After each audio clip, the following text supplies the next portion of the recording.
nuclear war is not moral by just world tradition standards. It kills indiscriminately. And so it cannot be morally justified. Now, what has been the use of the just war tradition in the past? Very little. I would say the just war doctrine has never been able to prevent a war. Because whenever you want to wage a war, whatever your true interests are, you can always adapt and justify these conditions and pretend they're met. Now, whenever the US wants to fight a war, there is always a lot of talk in the White House about the just war doctrine, always.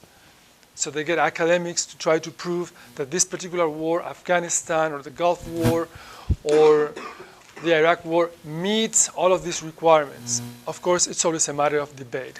In the end, what matters is how much power you have to do as you want. Now, in the old times, the authority that determined whether a war was just or not was religious authority. That was the Pope. Today, what the Pope says may matter to Catholics, of course, but not to others. But just mention that in the last 3 wars launched by the US, the early 19th Gulf War, the Afghanistan War, and the Iraq War, the Pope, the previous Pope, John Paul II, declared all those 3 wars unjust, and in very adamant terms in the case of the Iraq War. He said it was an unjust war. So of course he was not really paid much attention to, but he played his role as religious authority in that particular context. Okay, and now let me talk about conscientious objection. Conscientious objection.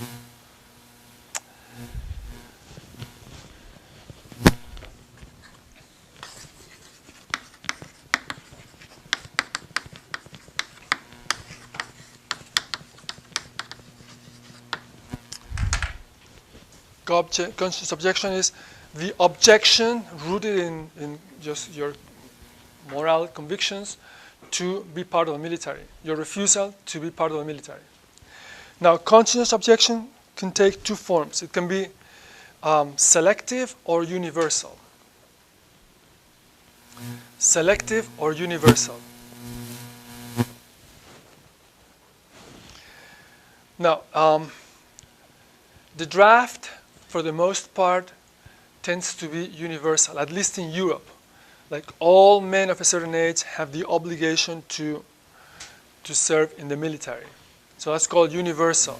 It's a misnomer. It's never universal. Of course not. Women don't serve. Many men don't serve either. But it's called pretentiously universal. Okay? In some cases, the draft is not universal. It is selective. That was the case of the US. Okay?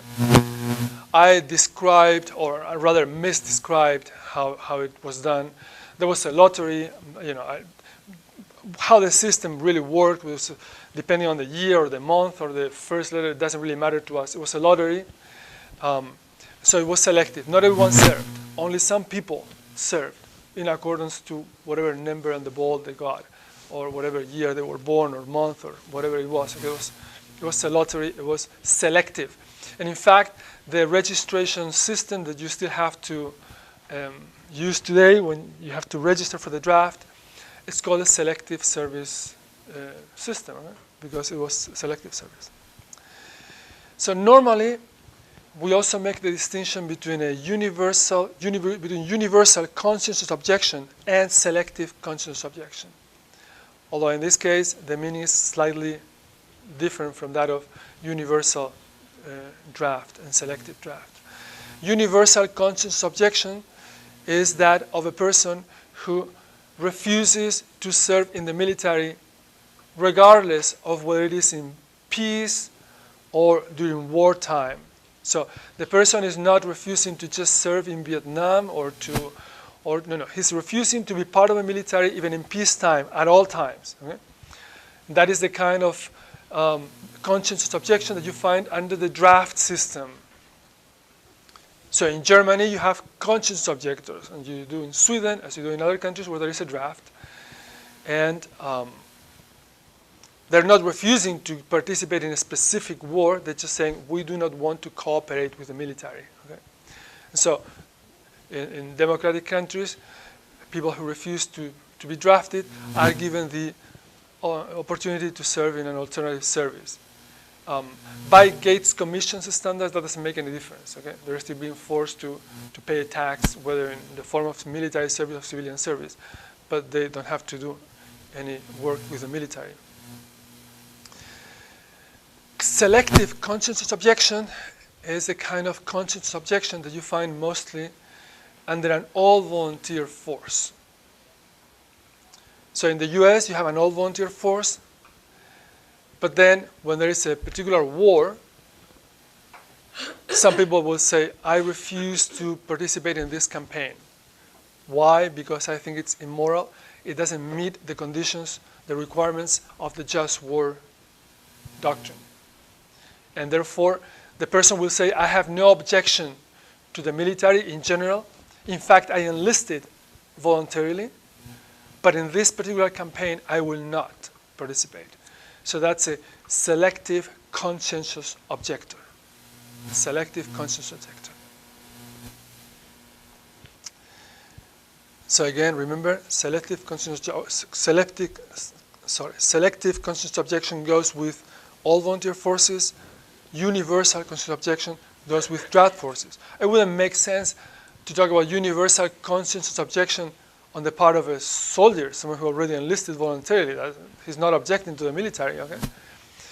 Now, let me say a few words about a holy war. What is a holy war? A holy war is not the same as a just war. A holy war has a holy cause, a religious cause. So you don't need to be attacked. You don't need to act in self-defense. Your cause is holy. You want to liberate, say, the Holy Land, as in the case of the Christian Crusades. Or you want to convert the infidels, as in Muslim jihad.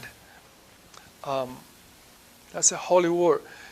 Holy war goes back in time even further than just war. In ancient Jewish times, holy war was the conquest of the promised land, the conquest of Canaan. That was holy war. It was religious authority that launched that war, supposedly by God's design. Okay? In the case with the Crusades, again, the popes would launch those wars. Okay? And so you have a holy cause and you have a holy authority, religious authority. That's the only legitimate authority for a holy war. If you want to read more about holy war, I have some texts on reserve for you at the course reserves section in the Obiad Library. You can access that through internet. And there you will have a speech by Saint Bernard of Clairvaux, calling the English people to participate in a crusade against the infidels in the Holy Land, and liberate the Holy Land. Okay, time for questions now. Any questions you may have? Yes? You go into describing the ad bellum and the in bello. Ad bellum means the conditions that are necessary to fulfill so that the decision to go to war is morally justified. In bello, the conditions that need to be met so that the way in which the war is being waged is morally justified.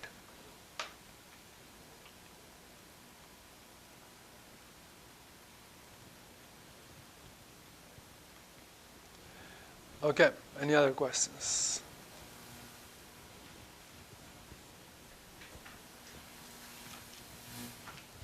Yes? The legitimate authority you're talking about, does that, like... I'm sorry, again? The legitimate authority, is that, like in the United States, doesn't Congress have to approve the war? Is that going... Yeah, that legitimate authority, what legitimate authority means will vary from place to place, okay? In the case of the Iraq War, for example, one of the strongest criticisms against the Bush administration is that the Bush administration was not the legitimate authority to launch war, to declare war on Iraq, because Iraq was